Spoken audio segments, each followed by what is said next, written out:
Bismillahirrahmanirrahim. Assalamualaikum warahmatullahi wabarakatuh. Halo anak-anak, apa kabar semuanya? Kembali lagi dengan Bu Ilhat dalam pembelajaran biologi kelas 11 mengenai jaringan pada tumbuhan. Oke anak-anak, yuk kita mulai belajarnya. Pertama-tama, mari kita mulai dari pengertian jaringan tumbuhan. Jaringan tumbuhan merupakan sekumpulan sel yang punya struktur dan fungsi yang sama. Jaringan tumbuhan dibedakan menjadi dua, yaitu perjaringan meristem dan jaringan dewasa. Pada materi jaringan tumbuhan kali ini, kita akan membahas satu jaringan meristem, yang kedua jaringan dewasa. Pertama, jaringan meristem. Ciri dari jaringan meristem. Yang pertama, jaringan sel penyusunnya bersifat embrional. Kedua, sel muda yang belum mengalami diferensiasi dan spesialisasi. Ketiga, berinding tipis, banyak mengandung protoplasma, vakuola kecil, inti besar, dan plastida yang belum matang.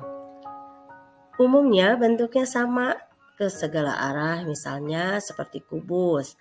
Berdasarkan letaknya, meristem apikal, meristem lateral, dan meristem interkalar. Jaringan meristem berdasarkan letaknya. Yang pertama, meristem apikal, yaitu meristem yang terdapat pada ujung akar dan batang.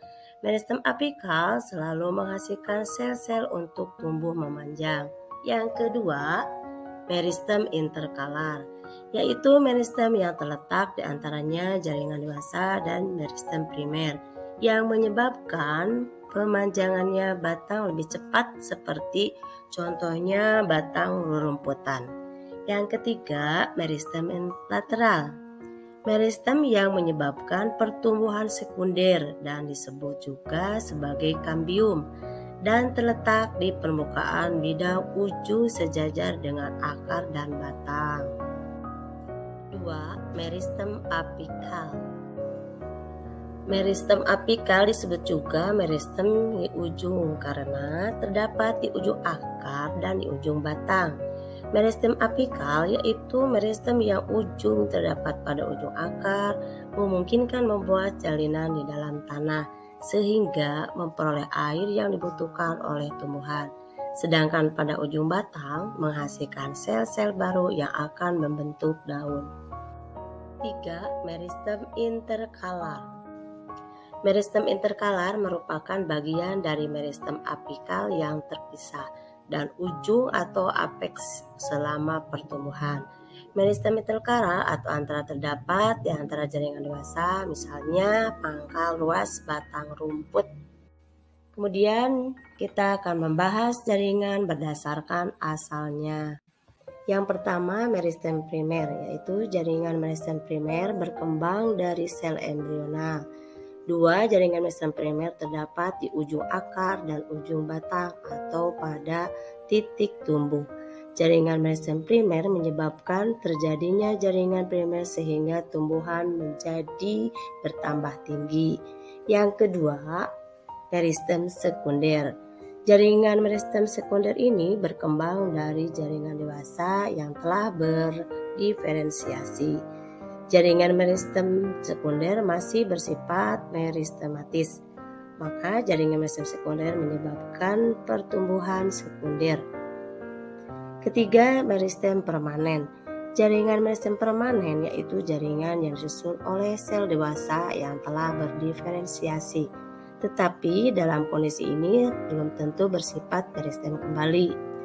Selanjutnya, jaringan permanen terdiri dari jaringan pelindung, penutupnya disebut jaringan dasar. Jaringan permanen adalah jaringan pembuluh atau berkas pengangkut yang disebut transportasi. Selanjutnya kita akan membahas jaringan penutup atau disebut juga jaringan pelindung. Yang pertama, epidermis. Epidermis merupakan lapisan paling luar tumbuhan yang tersusun dari sel yang rapat tanpa ruang antar sel.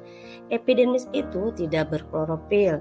Epidermis mengandung lapisan lilin, hasil sekresi sebagai pelindung. Yang kedua, periderm, merupakan jaringan gabus yang menggantikan epidermis. Yang ketiga, jaringan dasar, berfungsi memperkuat kedudukan jaringan lain. Sebagai tempat melekatnya jaringan lain, struktur tempat tidak sama walaupun berasal dari jaringan embrional yang sama. Yang keempat, jaringan parenkim. Ciri-cirinya yaitu terdapat pada akar, batang, daun, dan buah. Selnya hidup dan aktif, berdinding tipis, bulat, persegi, atau panjang. Terdapat ruang antar sel, banyak mengandung kloroplas. Ciri kelima, kolenkim. Cirinya struktur hampir sama dengan parenkim, fungsi penguat tumbuhan muda dan herba. Sel biasanya bulat karena penebalan selulosa pada dindingnya. Selnya hidup, tidak ada ruang antar sel, dinding sel terdiri dari selulosa dan pektin. 6.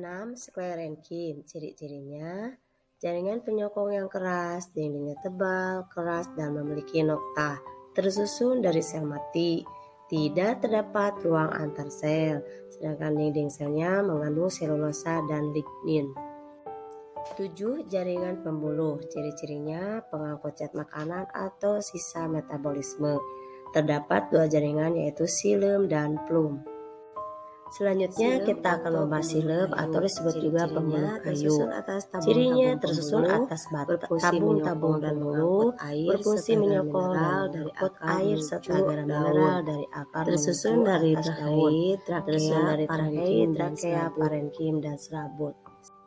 Yang kedua yaitu phloem, disebut juga pembuluh tapis. Ciri-cirinya struktur mirip dengan xilem, dinding sel mengalami penebalan selulosa dan pektin, mengangkut senyawa organik hasil fotosintesis, keseluruhan tubuh tumbuhan, tersusun dari sel tubuh tapis, sel pengiring, parenkim, phloem, dan serabut phloem. Terima kasih sudah menyimak video pembelajaran ini, semoga bermanfaat dan sampai jumpa di video pembelajaran berikutnya. Wassalamualaikum warahmatullahi wabarakatuh.